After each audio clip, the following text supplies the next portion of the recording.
Hello အားလုံးပဲမင်္ဂလာပါရှင်ဒီနေ့ကျမကတော့နေ့လည်စာစဖြစ်တာနဲ့ငန်းပြားရေးချစ်ထမင်းတုပ်လေးကိုလာပြီးဗီဒီယိုနဲ့တကွာလာပြီးမျှဝေပေးလိုက်ပါတယ်ရှင်ငန်းပြားရေးချစ်လေးကဆက်ဆက်ကလေးနဲ့အရင်သားလုပ်ကောင်းပါတယ်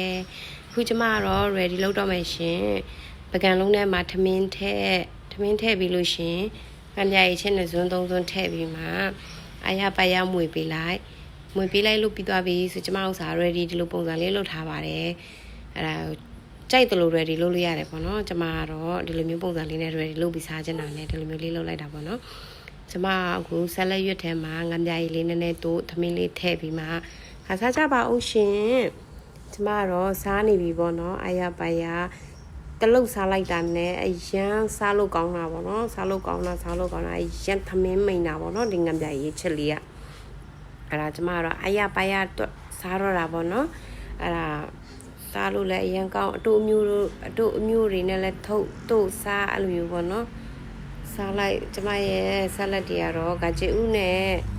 ဆက်လက်ရွက်နဲ့ကော်ဖီတို့ပဲရှိတာပေါ့နော်ဒီနေ့အိမ်မှာတော့ရှိတာလေးနဲ့ပဲတို့စားတာပေါ့နော်အဲ့ဒါလည်းစားလို့တော့အရင်ကောင်းပါတယ်ငကြရည်ချက်ဆိုတော့ထမင်းလည်းမိန်ပြီးသားပဲနော်ကျမတို့ကတော့ဘာမှမလို့ဒါမျိုးရှိရင်ဆိုတော့ပေါ့နော်အဲ့ဒါဒီနေ့မိုးအေးလေးနဲ့ဒါမျိုးလေးပဲစားဖြစ်တယ်ဒီနေ့လည်းမိုးရတာလေးနဲ့ပေါ့နော်အဲ့ဒါအိမ်လေးကိုလည်းအရန်တတိယရတာပေါ့နော်ရွာကိုလည်းရွာမှာလည်းဒါမျိုးပဲစားဖြစ်တယ်ဆိုတော့လေနော်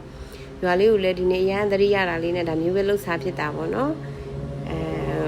နောက်ဗီဒီယိုလေးတွေလှုပ်ဖြစ်လို့ရှင်လဲကျမတင်ပေးပါအောင်မယ်ရှင်လို့ကျမကိုအပိကြတဲ့ညီကိုမောင်သမားတွေကိုလည်းကျေးဇူးတင်ပါတယ်ရှင်လို့နောက်ဗီဒီယိုတွေလှုပ်ဖြစ်လို့ရှင်လဲကျမတင်ပေးပါအောင်မယ်ကျမကိုအပိကြပါအောင်ရှင်လို့ဒီကနေကျမမျက်တာရက်ခံပါတယ်